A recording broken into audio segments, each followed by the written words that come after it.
Do you believe trauma runs in families like a pattern or breaks with you? Are you ready for a shocking truth?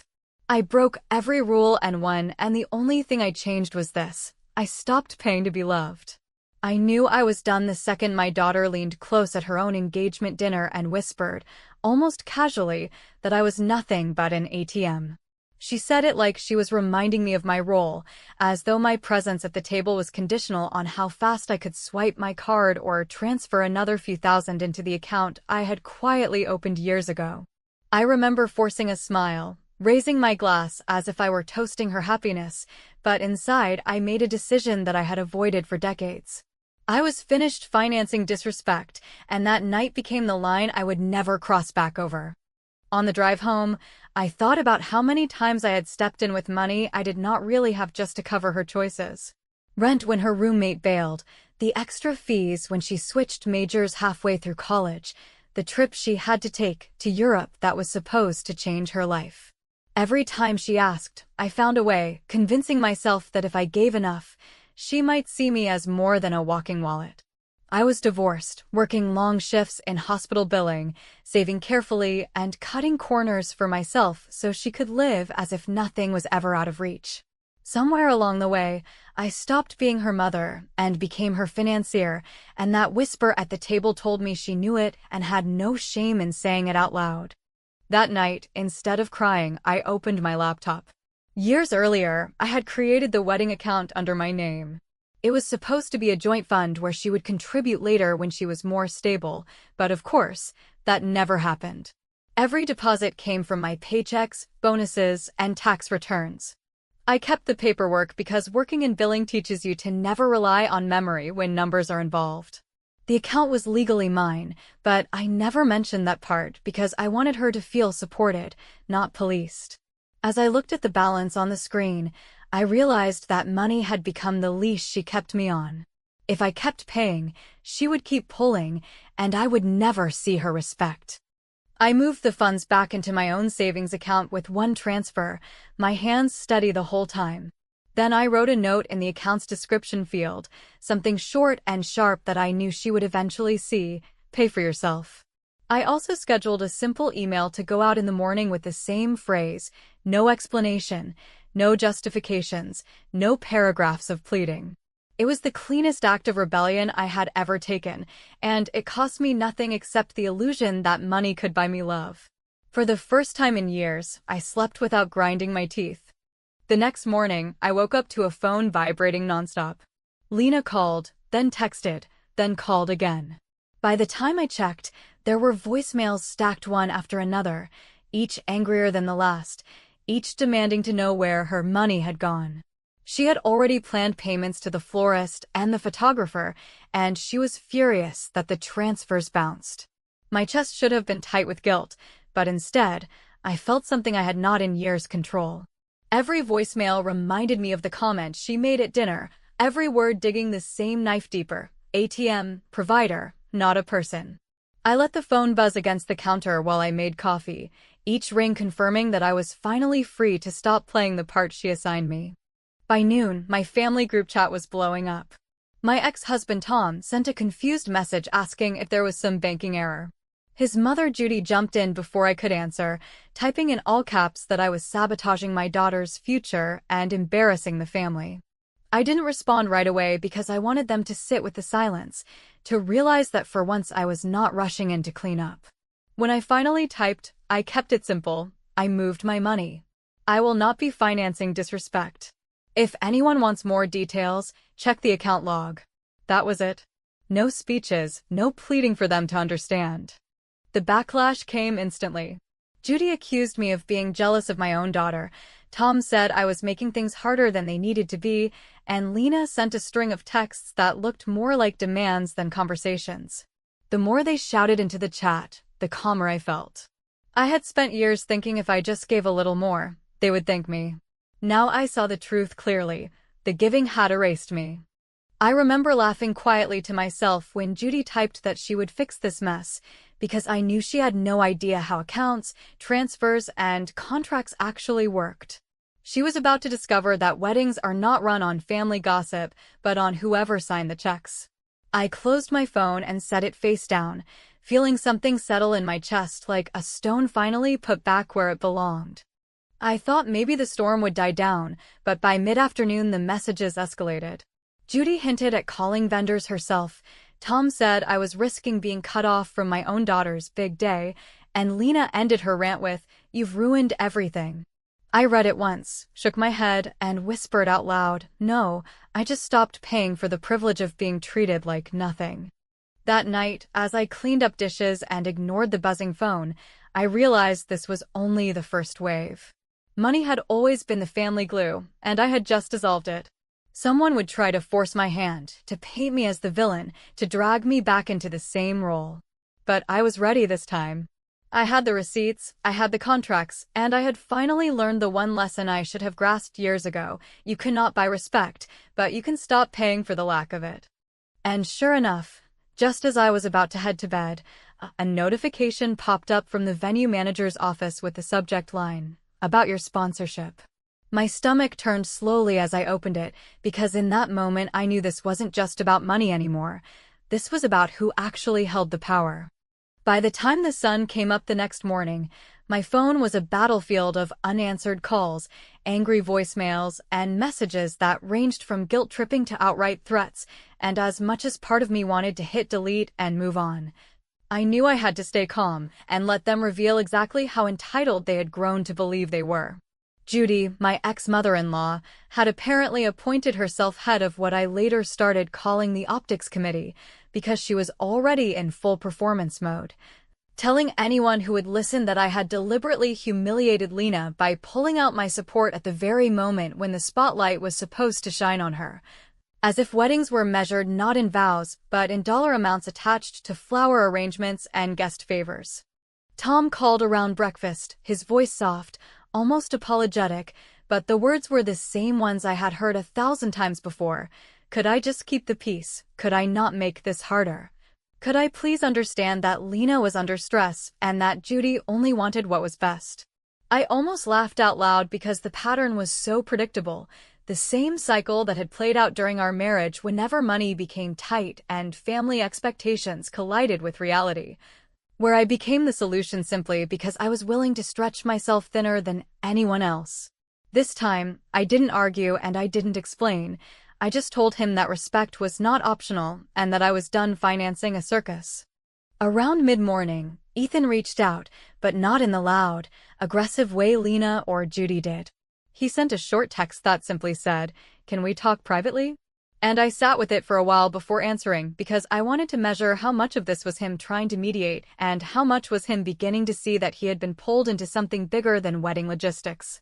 When I finally called, he admitted quietly that he had no idea I was the only one who had been depositing into that account and that he had assumed Lena was at least contributing part of her paycheck.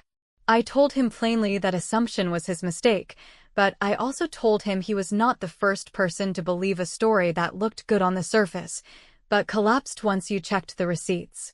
He didn't defend her, and that silence told me more than if he had argued. By lunch, the group chat had turned into a performance stage. Judy typed paragraphs about family honor, tradition, and appearances, all couched in language meant to shame me into feeling like a selfish villain. Tom chimed in with neutral comments about how we should all work together for Lena's big day, while Lena herself alternated between silent sulking and bursts of rage, accusing me of betraying her and of deliberately trying to ruin the wedding. I realized, with a strange sense of calm, that every word they sent only made my case stronger, because the one thing missing from all of their speeches was accountability. No one once acknowledged that I had already paid more than my share, that I had covered costs for years, or that I had been treated like a bank with no expiration date. I decided to move the conversation to a place where gossip and exaggeration couldn't twist it, written boundaries. I typed out a message that was calm, deliberate, and impossible to spin. I told them I loved my daughter, but I was not a wallet, and from this point forward, I would meet only with vendors whose contracts carried my name. If there were legitimate deposits tied to my account, I would fulfill them directly with the vendor, but any additional costs would need to be covered by Lena and Ethan themselves. I ended by saying that if they wanted to accuse me of ruining the wedding, they could also tell the truth about who had been footing the bills for years. The silence after I pressed send was almost sweet, but of course it didn't last long. Judy erupted first, typing in all caps that she would make sure people knew how cruel I had been, because apparently reputational threats were her favorite weapon. I didn't take the bait, I just replied, "Tell the truth while you're at it," and then I attached a simple spreadsheet I had put together the night before, listing every expense I had covered over the last year. From the engagement ring insurance policy to the down payment on the venue, all with dates and amounts. I didn't add commentary, I didn't add anger, I just put the numbers down because I knew numbers shut down arguments better than speeches ever could. That was the moment I felt the tide begin to turn, because numbers cannot be called jealous or emotional, and while Judy kept typing dramatic claims, her words fell flat when compared against the black and white list of transactions. Tom went silent, and Ethan replied with a single line, "I didn't know." Lena, on the other hand, exploded, calling me manipulative and cold, claiming that I was weaponizing money against her, but the irony of her saying that after years of treating me like an ATM was not lost on me. The rest of the day blurred into a string of messages I chose not to answer, because once you put the truth in writing, there's no reason to argue anymore. I poured myself a glass of wine, sat on the couch, and let them wear themselves out. The guilt that usually followed me after family fights never arrived, and for the first time in a long time, I felt steady. I wasn't abandoning my daughter. I was refusing to let her abandon accountability. Just when I thought the noise might finally die down, my inbox lit up with a new message that made my stomach tighten. It was from the venue manager, the one who had received the original deposit, and the subject line read, "About your sponsorship." In that moment, I realized this was no longer just about phone calls and group chats.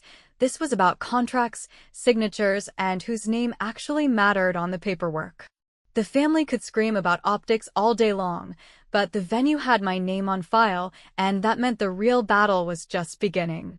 When I opened the email from the venue manager and read the measured lines that thanked me for my professionalism, referenced my initial deposit, and asked whether I preferred to transfer sponsorship to the couple after final payment or to keep the deposit applied under my account for a later date, I felt an almost physical click as the pieces that had been wobbling for days slid into place.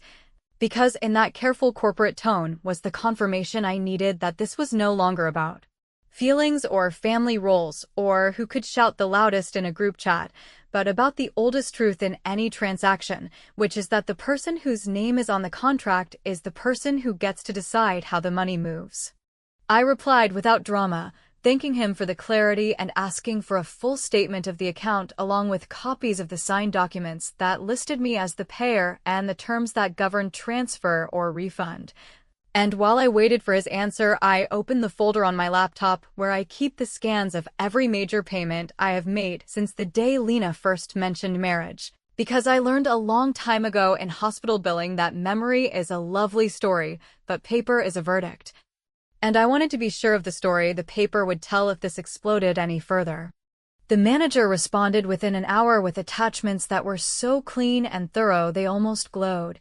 And as I read the clause about donor direction and change of beneficiary requiring written consent from the donor, which in this case was me, I felt the kind of calm that does not come from winning a fight, but from realizing you no longer have to fight at all, since the structure you built long ago now holds on its own, whether anyone likes it or not. I forwarded the documents to Lena and Ethan with a short note that said I would be happy to discuss releasing the deposit to them once I saw an honest and final budget, and that I expected vendor quotes to match the invoices exactly, without mysterious add-ons, markups, or cousin discounts that magically become surcharges when adults are not looking, and for a moment I thought maybe we could move into an adult conversation about priorities and limits. But then Lena replied with a screenshot of a florist estimate that did not look quite right because it carried a number that felt fatter than what I remembered from the initial quote, and that curiosity, which has saved me more than once, pushed me to email the florist directly and ask for a copy of the original proposal. What landed in my inbox 20 minutes later was not a smoking gun, just a quiet mismatch, a gentle but undeniable difference between what had been sent to me and what the florist had actually bid. And as I lined up those two documents side by side, I saw the pattern I had been trying not to see, which was that someone had learned how to pad numbers for the benefit of appearances. Not because the flowers changed, but because the story needed me to keep believing that everything was necessary and nothing could be reduced without ruining the dream, and that realization hit harder than the whisper at the engagement dinner because it said this was not only about disrespect, it was about manipulation with a calculator. I called Ethan and asked if he knew the estimates were being massaged, and after a long silence that stretched like an old bridge groaning under a new weight, he admitted that he had wondered the same thing but had not pushed.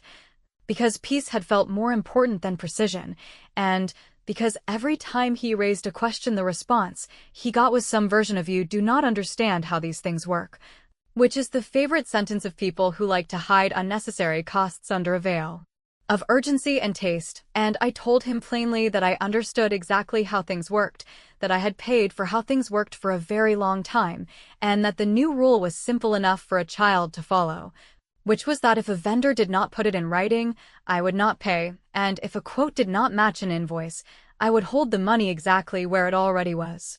He asked if there was any path forward that did not involve public humiliation or a blown-up timeline, and I said there was, but it required three things that adults say they want until it is time to actually deliver them, which were honesty about the real cost, contribution from both partners that could be verified, and an apology that did not come wrapped in a threat.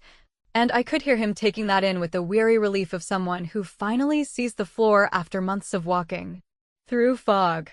I drafted a clear email to the venue manager that thanked him again, confirmed the deposit would remain under my account until I provided written authorization to release it, and noted that I would meet any vendor directly for items I had personally agreed to fund so there would be no confusion about who owed what or when. And after I sent it, I copied the group chat and told them the same thing in simpler language, not to provoke, not to grandstand, but to pull the conversation out of the swamp of emotion and onto the dry land of policy, which is where people who prefer drama over discipline always look the smallest.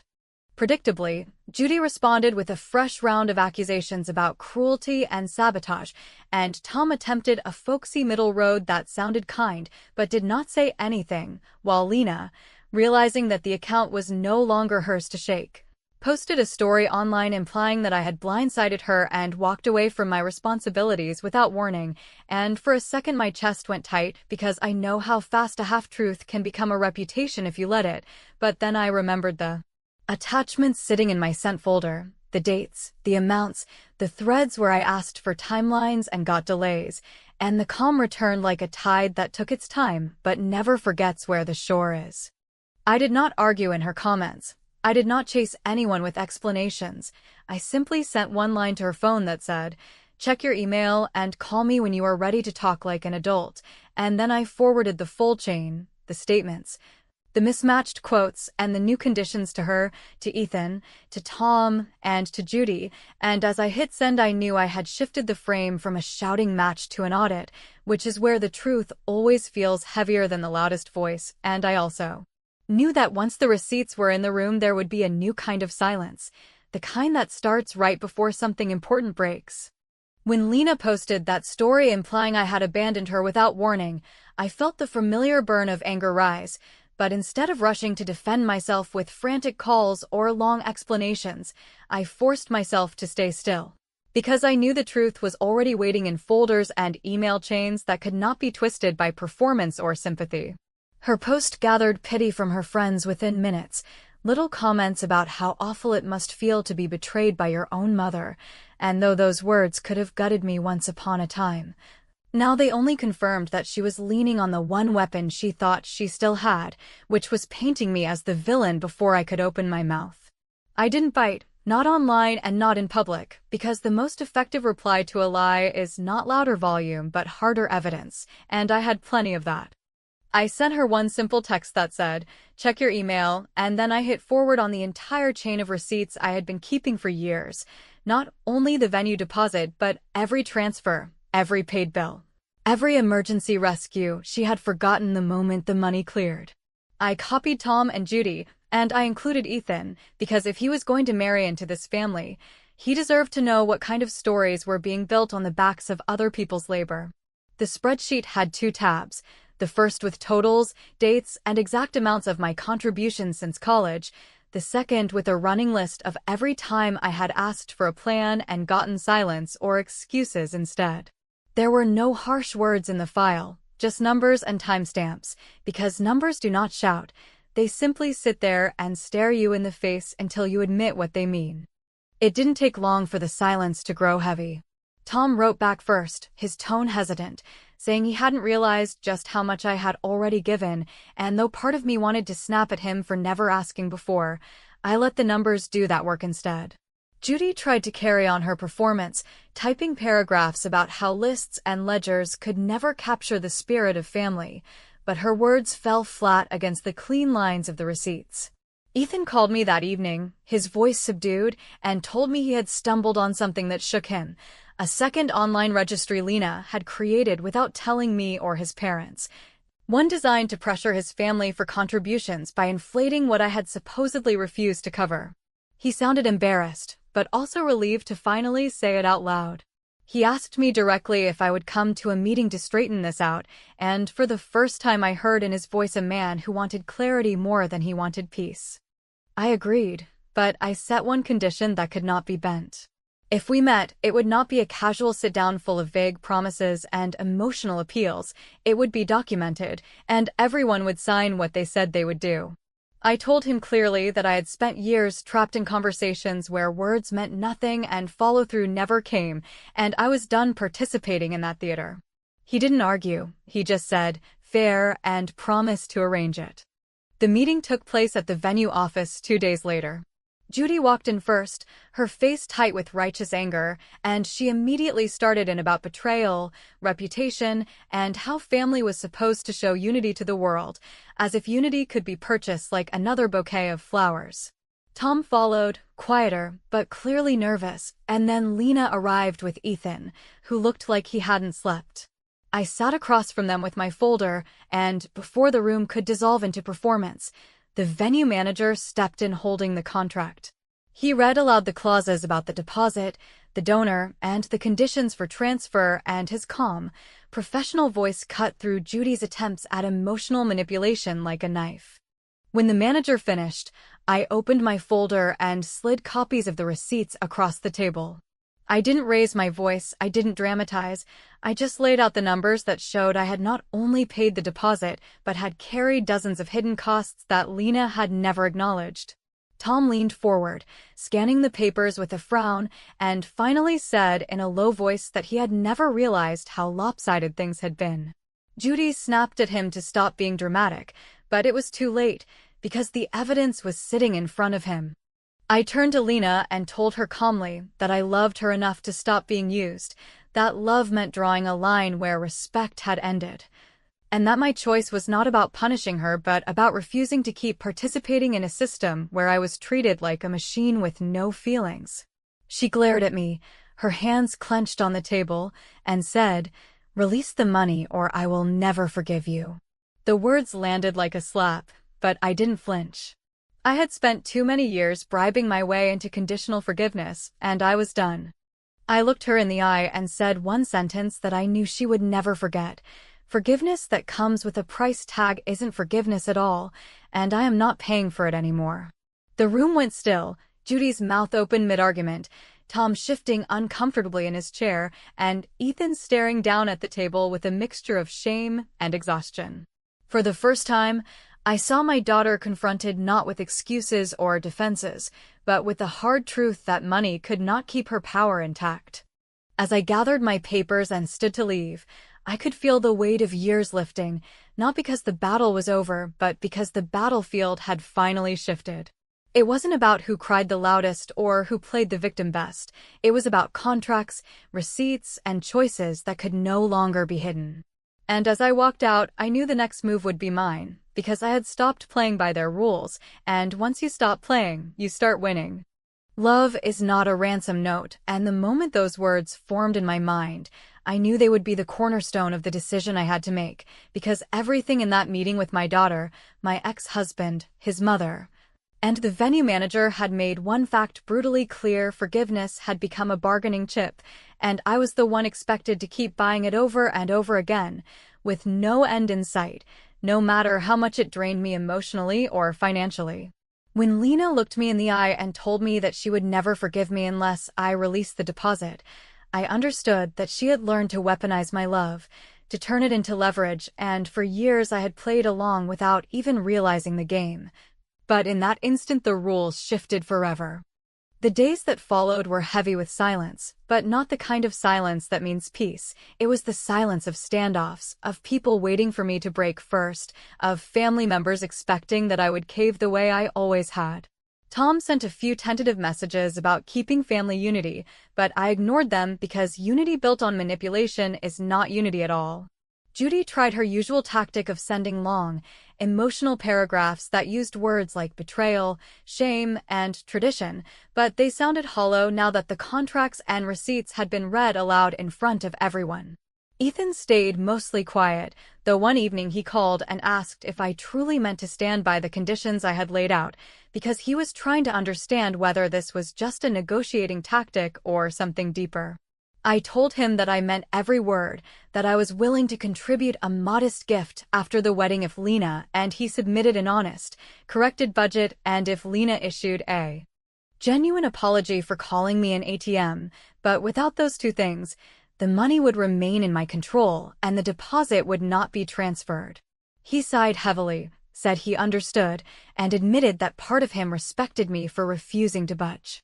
I knew that many people in my position might have felt guilt, might have replayed the confrontation at the venue and worried that they had gone too far, but I didn't feel guilt.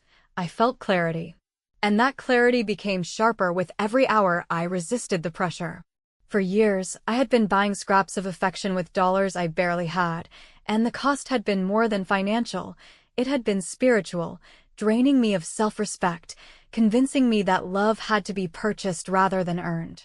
Now, for the first time, I was testing the opposite. I was demanding love that came without a receipt attached, love that was based on respect rather than transactions, and it terrified everyone who had become comfortable with the old arrangement. A week passed without a word from Lena, and I wondered whether she was digging into her threat of never forgiving me or whether she was quietly recalculating her position. But then, one afternoon, a message landed in my inbox that was unlike any I had seen from her in years. It was short, almost abrupt, but it was plain, and more importantly, it did not dance around the issue. She wrote that she had been wrong to call me an ATM, that she had treated me like a bank rather than a parent, and that she could see how much I had already sacrificed without acknowledging it. There was no list of excuses, no attempt to justify, just a recognition of the behavior itself, and while part of me wanted more, part of me also knew that this was as close to honesty as she was capable of right now. A day later, Ethan called and told me that he and Lena had decided to scale down the wedding dramatically, choosing a smaller ceremony they could actually afford rather than the spectacle Judy had been pushing. He sounded tired but relieved, as if a weight had finally been lifted off his shoulders, and he thanked me, not in dramatic words, but in a quiet, genuine tone, for forcing the confrontation that had made this decision possible. He said he had been afraid to speak up against Judy's expectations and Lena's spending habits, but my refusal to keep paying had given him cover to insist on something realistic. I listened, and for the first time, I felt that maybe this ordeal had done more than just protect me. Maybe it had given them a chance to start their marriage on more honest ground. When the day of the smaller wedding arrived, I stayed true to my word. I attended, not as a financier, not as the silent provider expected to pick up every tab, but as a guest who had chosen to be there because I loved my daughter and wanted to witness her vows, not because I had purchased a seat at the table. After the ceremony, I gave her the modest gift I had promised, not extravagant, not showy, just a contribution that acknowledged her new beginning without enabling the old entitlement. With the gift was a handwritten note that said, "I love you enough to let you grow," and for once, I felt the words were not hollow, because love without boundaries is not love at all, it is servitude, and I had finally stepped out of that role. As the evening wound down, I noticed Lena holding my note longer than I expected, her fingers tracing the words, and though she didn't say much, I thought I saw a flicker of something in her expression. Not gratitude exactly, but recognition. The faint beginning of understanding that my refusal to bankroll her had not been about rejection, but about finally demanding respect. Whether that recognition would grow into something lasting, I couldn't predict, and maybe that uncertainty is what made it feel real. Back in my quiet kitchen the next morning, with the phone finally still and no messages demanding money, I felt a peace I hadn't known in years. I didn't know whether Lena and I would ever have the relationship I once dreamed of, but I knew that whatever came next would not be built on a foundation of withdrawal slips and silent resentment. I had chosen to stop paying for acceptance, and in doing so I had bought something far more valuable, my dignity. And when I ask myself now if it was worth it, the answer is not hesitant, not conflicted, but steady and final. Yes, because I won by refusing to play, and that victory is mine to keep.